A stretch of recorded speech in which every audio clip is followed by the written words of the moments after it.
So this chapter is kind of like a roller coaster of interest, and it unfortunately ends on me being frustrated once again with this series. Like, they have everything here to make like a really good, satisfying, not only chapter, but just arc. And they decide to go in the opposite direction. Well, let's just get into it. So in the beginning of the chapter here, the Heaters are essentially making their wish, as I'm sure a lot of us knew that they were going to do. In this sequence, we're finding out that the Cerulean Dragon Balls don't turn to stone after being used the way that the Earth Dragon Balls do. So this is massive because that's broken, right? Because in theory, you could just keep grinding out the Cerulean Dragon Balls until you become like nigh omnipotent. Especially if you have the Dragon Radar, it's unbelievably broken. Now, I don't think they're going to do that because it would break the story if they just went through this cycle of just getting the Dragon Balls, making a wish, finding them again, and so on and so forth. I mean, they might do that, but at the minimum, they're definitely going to get the Dragon Balls again because there's only 2 of them and they have the Dragon Ball radar and they've been talking about it. So the Heaters are obviously going to make a wish here. And like I said before, it could have something to do with gas, like gassing him up or something, making him more powerful. But it's also kind of establishing what the foil of gas might be, because gas by far has the most characterization of the Heaters. And that's because I think it's going to play into his downfall. Like, we see that he's kind of reluctant to get this wish, but he's also just going to do it because he wants to please Elect, and that's essentially what Gas's character is. For some reason, which may or may not be explained, he is subservient to Elect. You kind of get the impression that maybe Elect found Gas when he was like a kid and raised him or something. So Gas is only really interested in serving / helping Elect and the Heaters. Because otherwise, you know, with the amount of power that he receives in this chapter, just like any other villain in the series, he would just try to take over, right? But no, even after becoming the strongest, he still is completely subservient to Elect, who I'm sure he could literally vaporize with a touch. Hey guys, Zhoniin from the future here.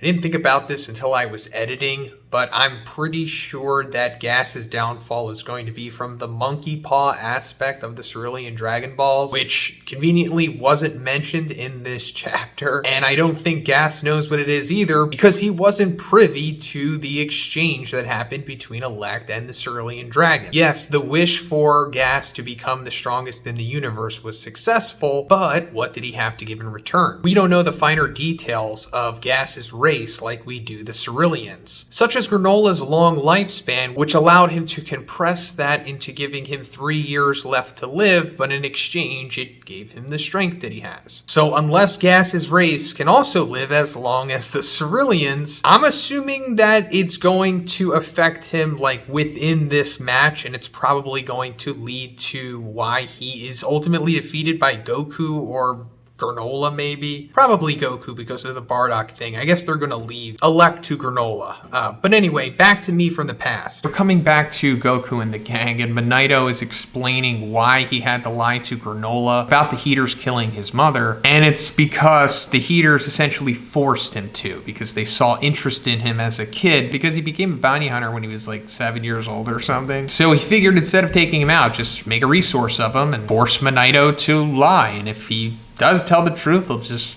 take them both out. Makes sense, because otherwise Monito would just be an even bigger idiot than he already is. But then I like when Vegeta chimes in here. He's like, hey, by the way, did Bardock beat Gas? Like, reminds me of like when the anime community will call somebody a meathead for only being interested in the fights in a series. And Monito says he sure did. That's how he survived. But then Vegeta's like, Bardock was a low-class warrior. As far as I know, was Gas really that weak? Which also sounds like somebody in the comments section. And then Monito says, nope, just the opposite. Gas was very strong, but, and then we don't find out what he was about to say. And I think that this might be setting up a future power-up for Goku, because Bardock might have had some kind of special ability that allowed him to defeat Gas. Because Bardock had some kind of like clairvoyance ability, right? In like one of the side cannons of Z. And I always thought that would be really cool if Goku eventually unlocked like a clairvoyance ability because he hereditarily received it from Bardock. Now, I'm not saying that this is going to happen, especially with like the clairvoyance stuff, but it could. And if it's not the clairvoyance, it could be like another ability. Something that gives Goku an excuse to have have like an organic and, like I said, hereditary power up. And since Goku is for sure going to fight Gas, and it's going to essentially signify the rematch between Gas and Bardock, then I could totally see Goku unlocking this ability that Bardock may or may not have had, that he may or may not have used to defeat Gas. But anyway, Alec immediately makes the wish, and I really like how this plays out because you're seeing it from like the perspective of Goku and them as Alec makes the wish off panel. And by no surprise, it turns out the wish was to make Gas the strongest in the universe. And it's fine because, like I also said before, they all need a common enemy here, especially if it's not going to be Frieza. But I do think he'll show up later. Also, it turns out that the wish made him tall too. It remains to be seen if Alec made like multiple wishes, which I do think he's going to, because they told us that the Cerulean Dragon Balls don't have a recharge time for a reason, and they have the Dragon Radar too. So there's going to be like a new jumping the shark moment for this series later on in this arc, I think. But anyway, as expected, Gas goes on to dominate the trio here in a pretty cool sequence. It kind of reminds me how Thanos handled the Guardians of the Galaxy when they met at the Collector's base in Infinity War. Because Gas here essentially has like the Infinity Gauntlet with most of the stones. Why not? He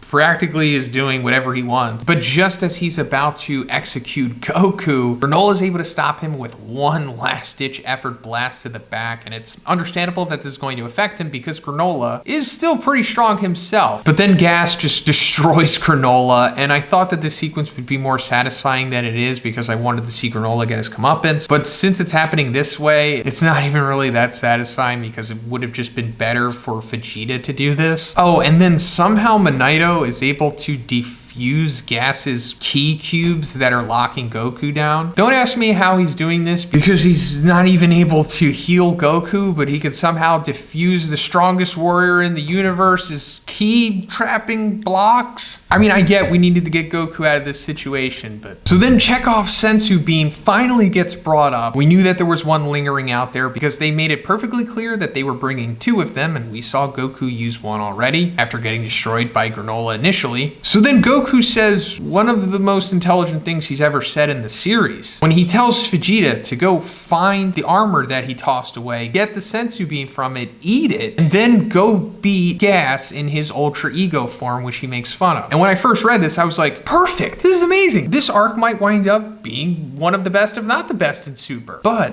like I said in the very beginning of this video, this chapter is a roller coaster of interest. But Goku steps up to Gas in Super Saiyan Blue and puts up a surprisingly good effort. But Gas makes quick work of Goku and knocks him out of Super Saiyan Blue, and we're coming back to Vegeta, who's finding the Sensu Bean. And he eats it, and he gets a Zenkai boost, and then goes back into Ultra Ego, but he's even more powerful now, and he winds up defeating Gas. No, actually that doesn't happen. He gives the Sensu Bean to Granola.